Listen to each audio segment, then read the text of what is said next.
आज हम लोग पढ़ेंगे वैदिक सभ्यता के बारे में।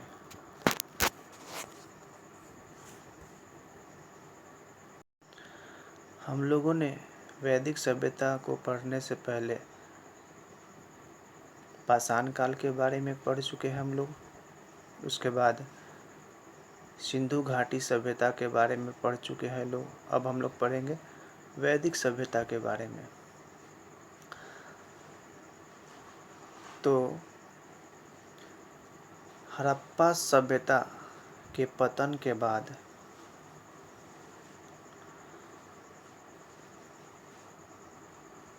मध्य एशिया से आर्य आकर इस क्षेत्र में बस गए। इस क्षेत्र का नाम सप्त सिंधु प्रदेश है। सप्त सिंधु प्रदेश क्यों नाम पड़ा इस क्षेत्र का?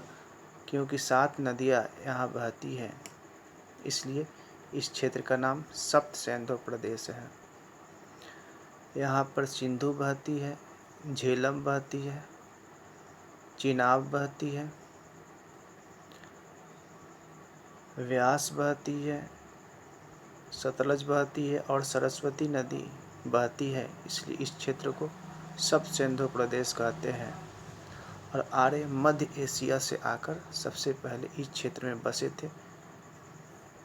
आर्यों ने ही वैदिक सभ्यता की स्थापना की थी। आर्यों के एक प्रसिद्ध राजा थे भरत। उन्हीं के नाम पर इस क्षेत्र का नाम भारत पड़ा।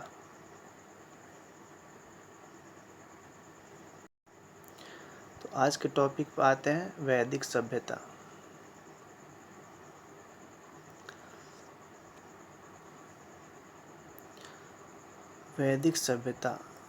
वैदिक सभ्यता का समय है 1500 ईस्वी पूर्व से लेकर 600 ईस्वी पूर्व तक। वैदिक सभ्यता की स्थापना आर्यों ने की थी। आर्यों की भाषा संस्कृत थी। आर्यों ने जो वैदिक सभ्यता स्थापित की थी वह एक ग्रामीण सभ्यता थी। सिंधु घाटी सभ्यता शहरी सभ्यता थी, लेकिन वैदिक सभ्यता एक ग्रामीण सभ्यता थी। वैदिक सभ्यता को 2 भागों में बांटा गया है। पूर्व वैदिक काल और दूसरा है उत्तर वैदिक काल। पूर्व वैदिक काल का समय है 1500 ईस्वी पूर्व से लेकर 1000 ईस्वी पूर्व तक, और उत्तर वैदिक काल का समय है 1000 ईस्वी पूर्व से लेकर 600 ईस्वी पूर्व तक। पहले हम लोग पूर्व वैदिक काल के बारे में पढ़ेंगे। पूर्व वैदिक काल को ही ऋग वैदिक काल भी कहते हैं।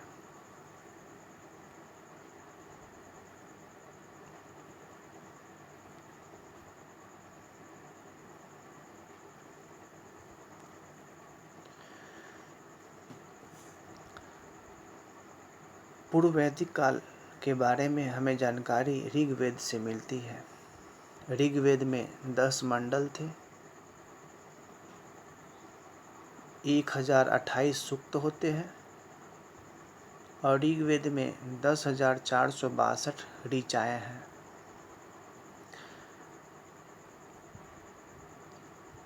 ऋग्वेद के तीसरे मंडल में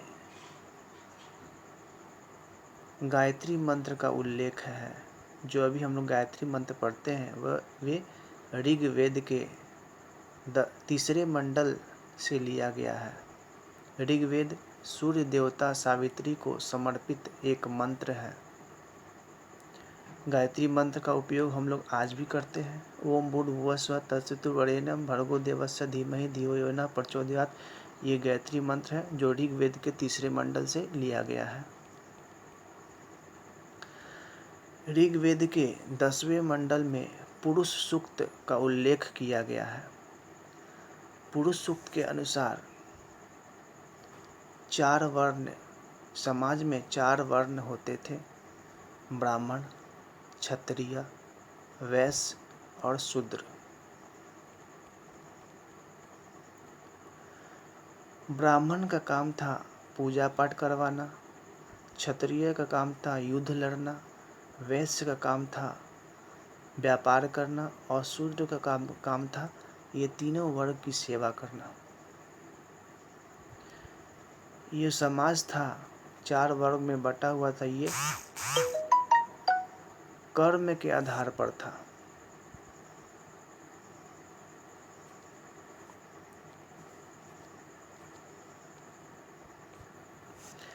ये जो समाज था वो कर्म के आधार पर था। यानी कि कोई भी व्यक्ति जो पूजा करता था वह ब्राह्मण कहलाता था, कोई भी व्यक्ति जो युद्ध लड़ता था वह क्षत्रिय कहलाता था, कोई भी व्यक्ति जो व्यापार करता था वह वैश्य कहलाता था, कोई व्यक्ति जो सेवा करता था वह शूद्र कहलाता था। उस समय जाति प्रथा कर्म पे आधारित थी, जन्म पे आधारित नहीं थी।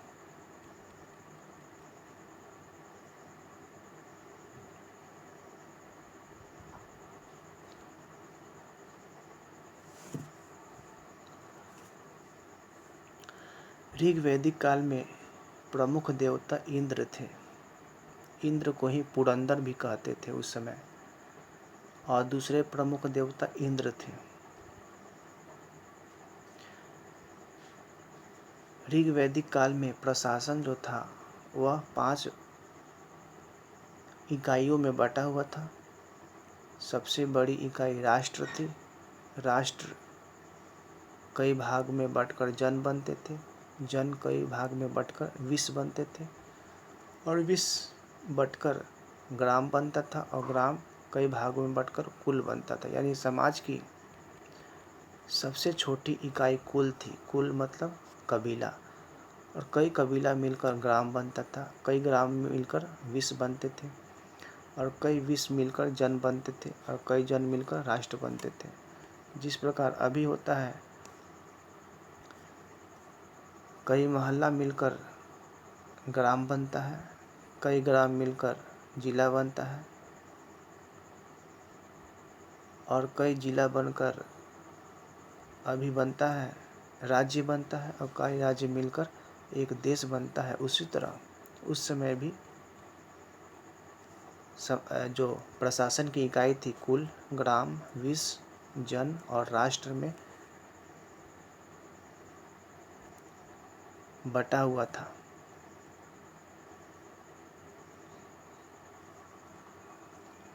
समाज जो था वह पितृसत्तात्मक था, यानी कि समाज में पुरुषों का वर्चस्व अधिक था। अब हम लोग आते हैं उत्तर वैदिक काल में। उत्तर वैदिक काल के बारे में हमें जानकारी मिलती है यजुर्वेद से, सामवेद से, अथर्ववेद से, पुराण से, उपनिषद से इत्यादि से हमें उत्तर वैदिक काल के बारे में जानकारी मिलती है।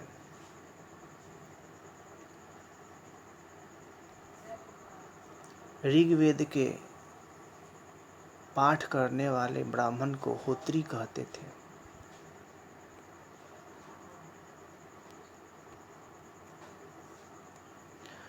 और यजुर्वेद के पाठ करने वाले ब्राह्मण को उदरवयु कहते थे। सामवेद के पाठ करने वाले ब्राह्मण को उदात्री कहते थे, और अथर्ववेद के पाठ करने वाले ब्राह्मण को ब्रह्म कहते थे। यजुर्वेद में यज्ञ के नियम दिए हुए हैं। यजुर्वेद 2 भागों में बटा हुआ है, गद्य और पद्य। सामवेद से ही भारतीय संगीत का जन्म हुआ है। सामवेद से ही परीक्षाएं पूछे, सामवेद भारतीय संगीत का उदय कहाँ से हुआ है, तो ये सामवेद से हुआ है। अथर्ववेद में पूजा पाठ के नियम बताए गए हैं, जादू टोना के नियम बताए गए हैं, विवाह के नियम बताए गए हैं, श्राप के नियम बताए गए हैं, और बहुत सारे नियम जो अभी प्रचलित हैं वे अथर्ववेद से लिए गए हैं।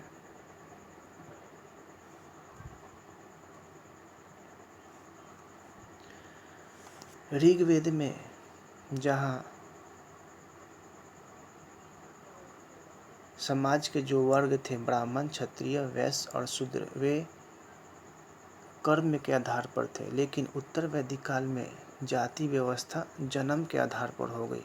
यानी कि ब्राह्मण के घर जन्म लेने वाला ब्राह्मण कहलाता था, चाहे वह कोई भी कर्म करे, कुछ भी करे, वह ब्राह्मण ही कहलाता था। क्षत्रिय के घर पैदा लेने वाला बालक क्षत्रिय कहलाता था।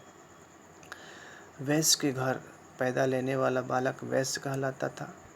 और शूद्र के घर जन्म लेने वाला बालक शूद्र कहलाता था। यानी कि जाति व्यवस्था का उदय उत्तर वैदिक काल से ही आरंभ हो गया था, जो अभी तक चल रहा है। ऋग वैदिक काल में प्रमुख देवता इंद्र और अग्नि थे, लेकिन उत्तर वैदिक काल में प्रमुख देवता प्रजापति हो गए। प्रजापति। अब हम लोग वैदिक काल के सामाजिक, राजनीतिक, धार्मिक और आर्थिक जीवन के बारे में कुछ जानेंगे। सामाजिक जीवन कैसा था? तो समाज में पुरुष की प्रधानता थी।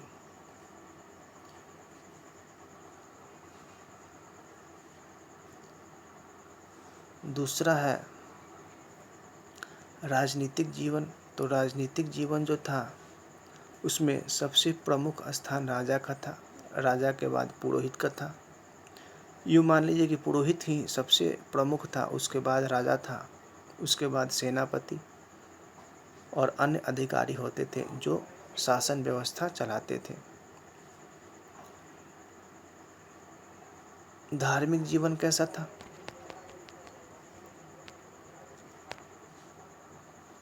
धार्मिक जीवन कैसा था? तो अभी हम लोग जाने कि ऋग वैदिक काल में इंद्र और अग्नि की पूजा की जाती थी और उत्तर वैदिक काल में प्रजापति की पूजा स्टार्ट हो गया था।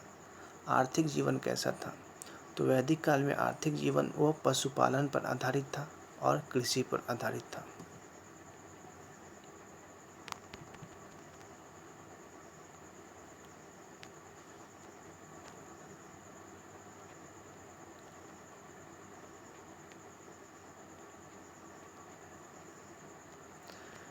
वैदिक काल के बारे में कुछ और बातें हम लोग जानेंगे।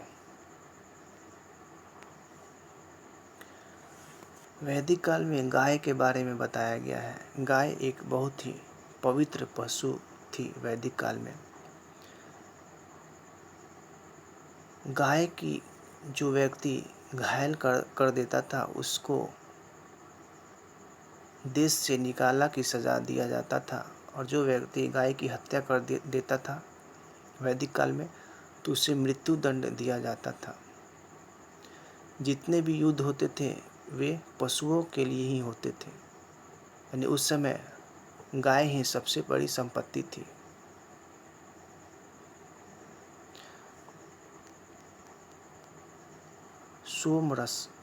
सोमरस एक प्रकार का शरबत था, जिसे राजा महाराजा पिया करते थे। सोमरस सोम नामक वृक्ष से निकाला जाता था। ऋग्वेद के 9वें मंडल में सोम देवता का उल्लेख है। अब आता है यज्ञ। यज्ञ कौन करते थे? तो यज्ञ पुरोहित करवाता था और स्त्री पुरुष दोनों मिलकर यज्ञ करते थे। यज्ञ कई प्रकार के होते थे।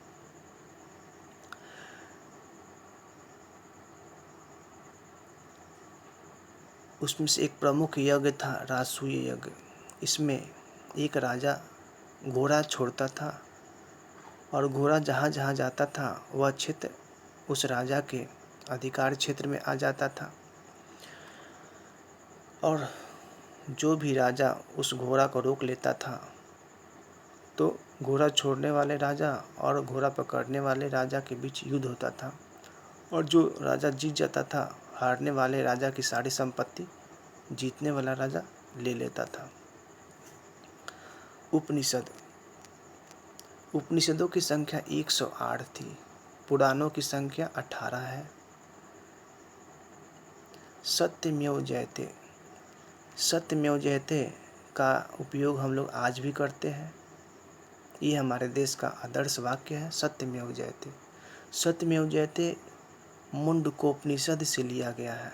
परीक्षा में पूछेगा कि सत्यमेव जयते किस उपनिषद से लिया गया है, तो उसका आंसर होगा मुंडकोपनिषद। अब आता है सरस्वती नदी। वैदिक काल में सबसे पवित्र नदी सरस्वती नदी थी, जो अब लुप्त हो गई है। लोहा, वैदिक काल में ही लोहा का खोज हुआ था और उसी समय से लोहा का उपयोग हम लोग शुरू कर दिए थे। वैदिक काल में लोहा को श्याम अयस कहा जाता था।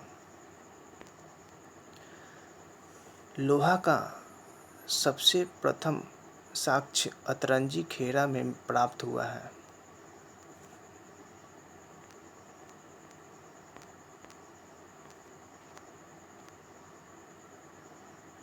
घोड़ा, आर्यों का सबसे प्रिय पशु घोड़ा था। अब आगे आते हैं महाकाव्य। सबसे बड़ा महाकाव्य महाभारत था। महाभारत को ही जय संहिता कहते हैं।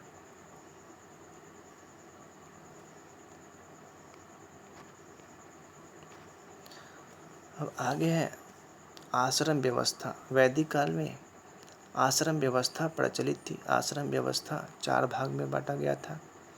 प्रत्येक पुरुष को इस आश्रम व्यवस्था से गुजरना पड़ता था। पहला था ब्रह्मचर्य, दूसरा था गृहस्थ, तीसरा था वानप्रस्थ और चौथा था संन्यास। प्रत्येक 25-25 वर्ष का होता था। ब्रह्मचर्य में शिक्षा ग्रहण करता था पुरुष, गृहस्थ में परिवार बसाता था, वानप्रस्थ में वह तीर्थ यात्रा करता था और संन्यास में वह सन्यासी बन जाता था। इस तरह प्रत्येक चरण 25-25 साल का होता था। और आश्रम व्यवस्था का उल्लेख हम लोग जावालोपनिषद से प्राप्त करते हैं। आश्रम व्यवस्था का उल्लेख कहाँ किया गया है, तो जावालोपनिषद में किया गया है।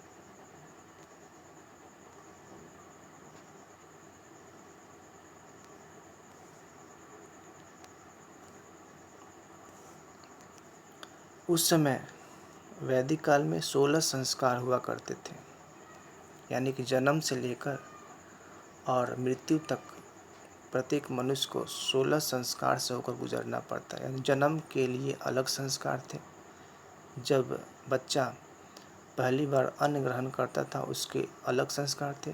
संस्कार मतलब पूजा पाठ। जब पहली बार गुरुकुल जाता था बच्चा तो उसके लिए अलग संस्कार थे। शादी के समय अलग संस्कार था, मृत्यु के समय अंत्येष्टि संस्कार था। इस तरह 16 संस्कार हुआ करते थे।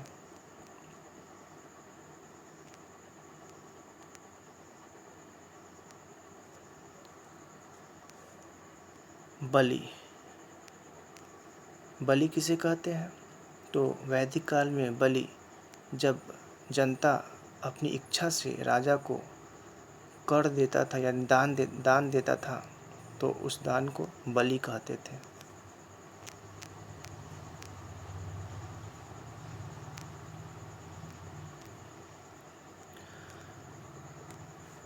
अब आते हैं कि कुछ नदी का प्राचीन नाम, वैदिक काल में जो नाम था और आधुनिक नाम क्या था, इसके बारे में हम लोग जानेंगे। तो अभी का जो रावी नदी है उसका प्राचीन नाम पुरुषनी नदी था। अभी का जो व्यास नदी है इसका प्राचीन नाम बिपाशा नदी था। अभी का जो गंडक नदी है उसका प्राचीन नाम सदा नीरा था। अभी का कुर्रम नदी जो अफ़गानिस्तान में बहती है उसका प्राचीन नाम कुमू था। अभी का चेनाब नदी का प्राचीन नाम अस्कनी था और अभी की जो सतलज नदी है उसका नाम सतुद्री था।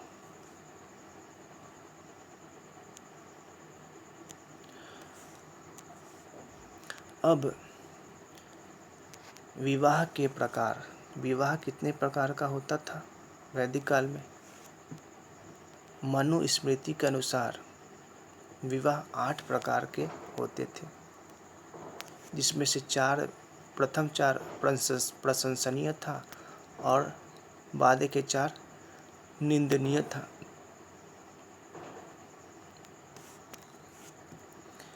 पहला था ब्रह्म विवाह। जब पिता अपनी पुत्री के लिए योग्य वर खोजकर भाई बंधुओं को इकट्ठा करके समाज के सामने अपनी पुत्री का विवाह करता था तो उसे ब्रह्म विवाह कहते थे।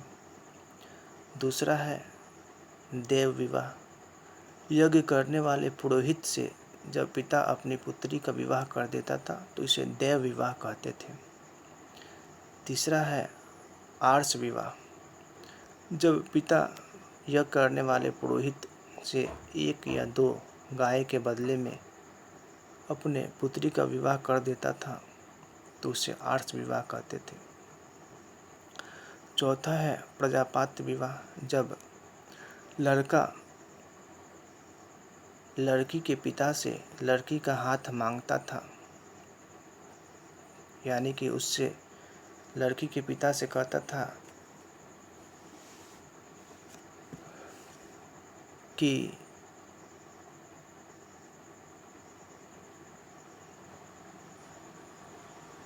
जब लड़का लड़की के पिता से लड़की के साथ विवाह करने का आज्ञा लेता था तो उसे प्रजापात्र विवाह कहते थे। आगे है असुर विवाह। असुर विवाह उसे कहते हैं जब पिता धन के लालच में अपनी बेटी को बेच देता था तो उसे असुर विवाह कहते थे। गंधर्व विवाह।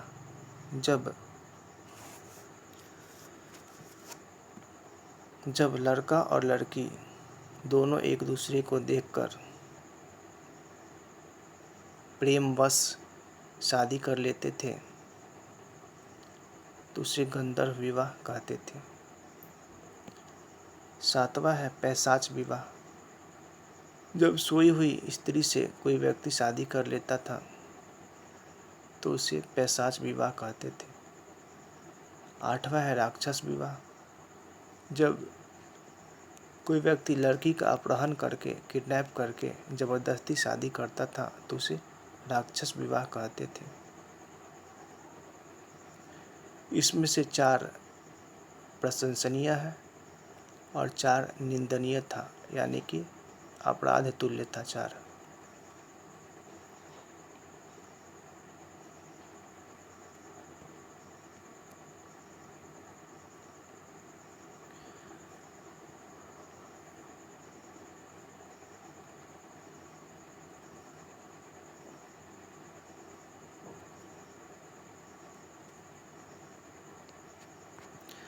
यहाँ नीचे देखिए, वैदिक काल में सेनापति को सेनानी कहते थे। सूत किसे कहते थे? सूत राजा के जो रथ चलाता था उसे सूत कहते थे। ग्राम के मुखिया को ग्रामीणी कहते थे। भागदूत किसे कहते थे? तो भागदूत उसे कहते थे जो कर का संग्रह करता था या जो टैक्स उछलता था उसे भागदूत कहते थे। वैदिक काल में संग्रहिता किसे कहते थे? तो खजांची को संग्रहिता कहते थे। अच्छा बाप किसे कहते थे? अच्छा बाप उसे कहते थे जो राजा के साथ दूध कीड़ा खेलता था उसे अच्छा बाप कहते थे। महेशी किसे कहते थे? तो महेशी उसे कहते थे जो मुख्य रानी होती थी। रानी बहुत सारी होती थी लेकिन जो मेन रानी होती थी उसे हम लोग महेशी कहते थे उस समय। पुरोहित किसे कहते थे? तो पूजा पाठ जो करवाता था, यज्ञ इत्यादि करवाता था उसे पुरोहित कहते थे। युवराज किसे कहते थे? तो युवराज राजकुमार को युवराज कहते थे।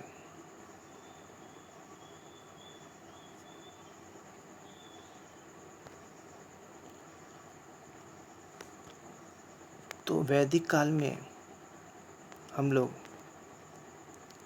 वैदिक सभ्यता के बारे में आज हम लोग जाने हैं। वैदिक सभ्यता के संस्थापक आर्य थे जो मध्य एशिया से आकर भारत में बसे और पूरे भारत में फैल गए। उस समय की सामाजिक स्थिति के बारे में हम लोग जाने राजनीतिक स्थिति के बारे में जाने, धार्मिक स्थिति कैसा था हम लोग जाने, और आर्थिक स्थिति कैसा था हम लोग जाने। आज इतना ही रहने देते हैं। थैंक्स।